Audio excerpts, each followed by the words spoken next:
Welcome to Voice Notes from a Slow Life. I'm Emily and I'm glad you're here. Today's episode is from the archives, originally a YouTube video, now here in audio, so you can listen anywhere. Whether you've heard it before or it's brand new, I hope it gives you something to reflect on. What is the biggest reason most people don't stick with or ever start their slow living journey? Spoiler, it's not because they don't live in a cabin in the woods. It's actually because they don't know these simple but game-changing truths. And I am not going to let you become another statistic. So I am going to share these truths with you today. These are ones that I wish I knew when I started my journey. The first truth is that people won't understand. They're not going to understand your way of viewing the world, your way of approaching the world. They're not going to get the whole slow living thing, okay? We live in a society of more. We live in a society of just busyness for busyness sakes, where we feel societal pressures and we feel fear of judgment. And so when you tell people this new approach to life that you have, they're not going to get it at all, like probably at all. And it can be difficult to not have that support from friends, families, coworker, all that. I get it. I was there. But here's the thing. It is not your job to convince them. It is not your job to make them understand. When I started off in this journey and people asked me about slow living, I had a hard time explaining it. I was really at the beginning of my journey and I just couldn't verbalize this new path that I was on. And people questioned it. They didn't get it. And I tried to convince them. I felt like I was shaking them, like, no, I swear, there's a better way of being. Like, hustle culture sucks. Like, this is so much better. And it didn't work. And I felt bitter. And that's what happens when we try and convince someone of something that they don't want to listen to or don't want to understand, is that we can feel bitterness. And so you need to see that it is not your job to make them understand or convince them. Okay? Come on this channel, see other people who are on the same journey as you. Speak your heart out to people who do want to listen, but do not try and convince others. Because when we try and convince others, really what we're trying to do is tell them that their way of viewing the world is wrong. And nobody wants to hear that. So when somebody is super indoctrinated into the idea that you have to hustle to make something of yourself, you have to work hard to the detriment of yourself, and you're saying, no, no, no, you're wrong, there's a better way, you're questioning their whole identity, their whole way of being, their whole view of society. And so they're going to not want to listen and they're going to want to argue. And that's okay that they view their world that way, but it's not up to you to change their mind. And when you learn this and you let go, you will be able to be much better off on your journey, because you won't feel weighed down by the assumptions and by the critiques of others, because you are aware that the path that you're on is the right path for you.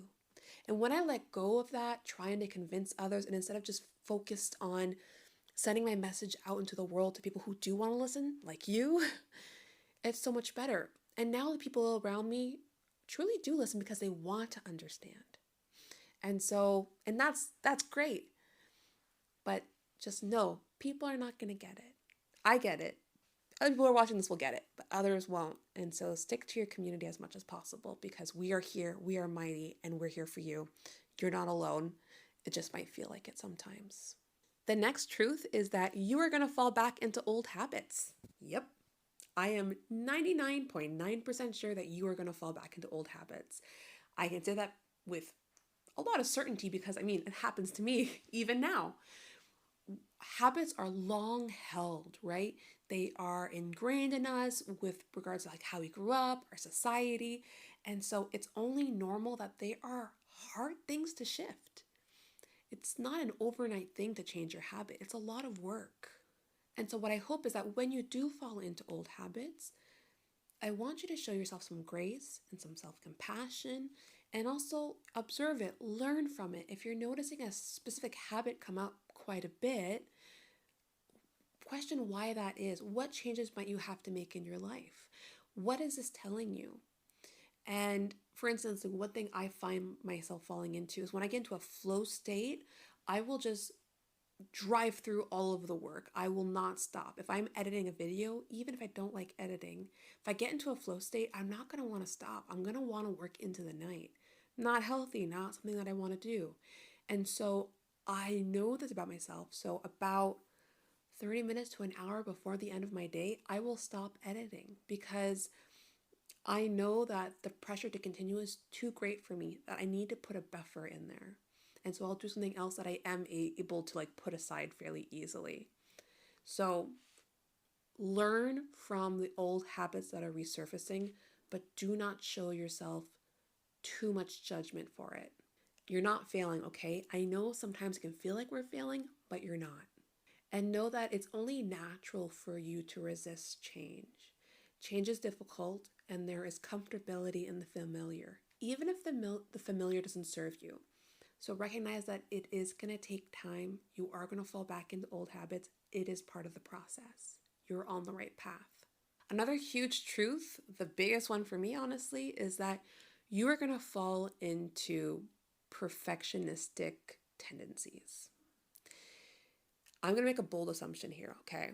I think that many people who seek out slow living tend to be high achievers who are burnt out by society.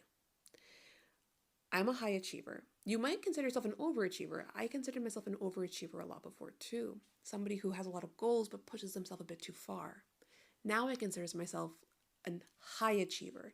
And so I am somebody who likes to work hard, who has a lot of goals, who reaches for a lot of big dreams, and that's okay. But I don't let myself hustle to get that. That is when you're going into overachiever territory. I am a high achiever. You can be a high achiever and engage in slow living. And the thing is, though, when you're a high achiever and you are goal oriented, you tend to create visions of a future that seem perfect and ideal. And so you might have this ideal version of slow living that you want to live. And I want to tell you, erase that now. That vision does not serve you. That vision that you see in your head of beautiful baked bread and prairie side living, like the YouTube videos or the Pinterest photos, not serving you. Not serving you one bit. Honestly, probably will cause you more stress than anything else. Instead, you have to look at what slow living will look like in your reality. And it'll be different for you than it is for me, than it is for somebody else. So slow living for me is having slow mornings where I only start seeing clients at 10 a.m. Okay? That seems so simple, but it's so perfect for me. Like, you don't know how good that feels to just have a slow morning and only start seeing people at 10 a.m. It means for me going to take a walk in the middle of the day or going to the gym at 2 p.m. It means having all my energy for my daughter in the evenings. That is slow living to me. It is not a certain way of dressing.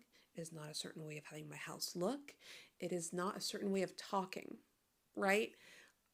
I'm soft to a point, but I'm a bit much. So you have to know that there is no perfect version of slow living. There's only your version. There's only what is meaningful to you. And that is what you should be aiming for. Not what my version is or anybody else. And we can only achieve these things with slow, gradual changes. It's not like a flip of the switch. I think I've said many times in this video, it's a journey. So you need to take this gradually. And gradually is the most sustainable thing that you can do, because when you change things slowly, they're better able to be anchored in and stay. But if you change everything at once, it becomes overwhelming. And so I challenge you to only change a little bit at a time. Slow living is much more sustainable when you approach it in a very gradual way. When you change little thing by little thing and you adapt slowly and you do something different and then you evaluate how that feels for you. I've tried some things out that were recommended in YouTube videos, for instance, and I was like, nope, not for me. And that's okay. You only find out by experimenting, but you can only truly know what works for you and what doesn't work for you when you actually change things slowly. right? You gradually put the things into action. Thank you for listening. If this episode spoke to you, it would mean so much to me if you would follow, leave a review, or share it with someone who might need it. Until next time, keep living your authentic life.